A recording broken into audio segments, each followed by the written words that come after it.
Bom dia, meus queridos irmãos e amigos. Deus abençoe vocês nesse dia. Hoje é 4 de julho, dia que se comemora a independência dos Estados Unidos da América. Parabéns aos Estados Unidos da América por sua independência e que Deus abençoe esta nação, tanto quanto peço para Deus abençoar todas as nações que protegem a paz de Israel, que oram por Israel e que amam Israel, né? Que Deus abençoe cada um, cada intercessor e cada amigo de Israel. E hoje eu quero trazer um assunto um pouquinho chato, porque tem que falar disso, né? Mas isso é para o nosso crescimento. E eu sei que alguns pastores que ouviram essa mensagem podem ficar tristes comigo, mas está dentro do assunto que Jesus ensinou. E Jesus ensinou 7 cuidados que devemos ter. Jesus tinha acabado de tratar com escribas, com saduceus, com fariseus, com líderes religiosos. E Jesus, então, lá no finalzinho de Marcos, capítulo 12, do versículo 38 ao 40, ele fala de 7 cuidados que devemos ter. E você que é pastor, não fique triste comigo, mas eu preciso falar desses cuidados que a igreja precisa ter, que o povo de Deus precisa ter. Principalmente com líderes e aqueles que nos visitam e alguns, né, dentro da igreja do Senhor Jesus, devemos ter cuidado com esses procedimentos. O primeiro cuidado é com suas vestes longas, né? Isso diz para o povo judeu, porque eles gostavam de vestir aqueles vestidos longos com ar de santidade. Mas na nossa Bíblia diz as vestes finas, né, as vestes ricas, né? Hoje os ternos são os mais caros do mundo, os relógios os mais caros do mundo, os cintos, sapatos, gravatas, os mais caros do mundo, porque isso os deixa requintado diante de outros líderes. Então tem igreja que aplaude a fina vestimenta do seu pastor. Isso também pode entrar na maneira que eles vivem dentro da sua casa também, dos carros que portam e etc. Muito cuidado com isso, porque há um certo abuso e há uma certa arrogância em cima disso. O segundo cuidado é com aquelas classificações escolares. O sujeito vai pregar, ele já não é mais o pastor João, o pastor José, o pastor Joaquim, o pastor Frederico, não.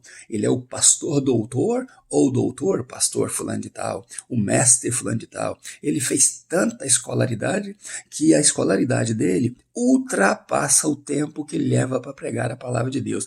Ele se apresenta tanto que o tempo para apresentar Jesus se torna curto, porque a escolaridade dele, as palavras que ele usa são palavras muito profundas e precisa se levar dicionário para a igreja para saber o que aquele pastor está falando, de tanta escolaridade obtida, tanto conhecimento, né, que ele obteve, que agora está difícil ouvir a pregação dele.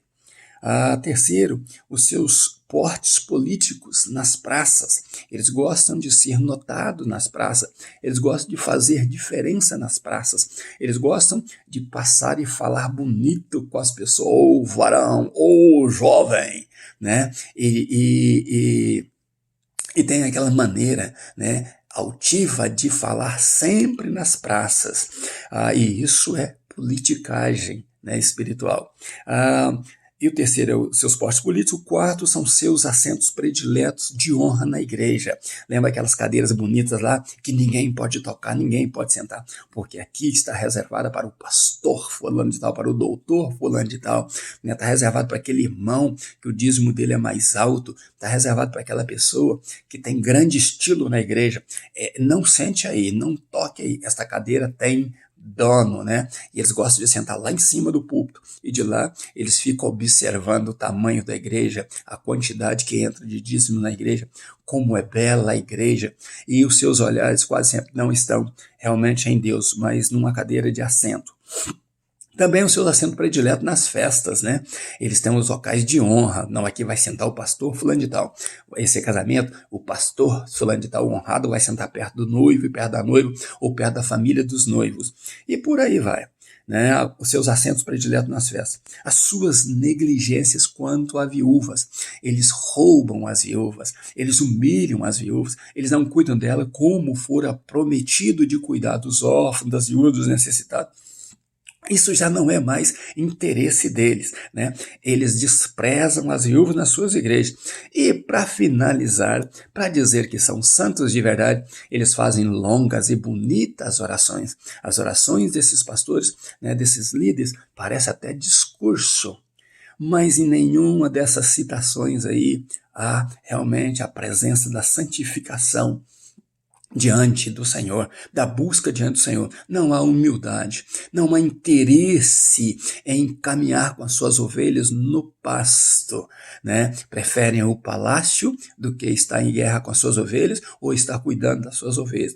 São muito especialistas em posições altivas, posições de honra, mas são prejudicados na busca constante a Deus e no seu ar simples de viver diante da sociedade. Então todo esse cuidado devemos ter, porque a igreja do Senhor Jesus, ela é santa, ela foi comprada com o sangue de Jesus, ela foi pago um preço altíssimo por ela, e nós não podemos deixar roubadores, pessoas que por causa de uma postura, porque cursou uma escola melhor do que os demais da igreja, ele então começa a usufruir de benefícios que vêm, né, para ser dividido na igreja, para abençoar a obra de Deus, e eles comem porção maior. Todo cuidado é pouco. E se você for crente e ouvir as palavras de Jesus, você cuidará desses 7 cuidados que Jesus deixou em Marcos capítulo 12, 38 a 40. E você que é meu pastor amigo, ainda há tempo de mudar, tempo de buscar a Deus, tempo de se humilhar e andar com o teu povo e fazer do teu povo junto contigo vencedores em Cristo Jesus. O julgamento desses pastores será muito maior por eles estarem na posição de liderança e usufruir benefícios que não lhes pertencem. No nome de Jesus, tenho esta palavra. Ore ao Senhor, busque a Deus. E se este é teu líder, com esses 7 cuidados aí, ore a Deus para mudar o coração dele e fazer dele um homem íntegro e direto diante de Deus, para que ele possa ser um representante de vocês para Deus e de Deus para vocês, trazendo sempre uma palavra de vida eterna para a igreja, no nome de Jesus. Um abraço meu, pastor Riva Martins. Deus abençoe e santifique a tua vida cada dia mais, santifique a tua família cada dia mais, santifique a tua igreja cada dia mais, no nome de Jesus. Ainda nos meus pijamas, buscando a Deus uma palavra de cuidado para a igreja de Deus, no nome de Jesus. Abraço.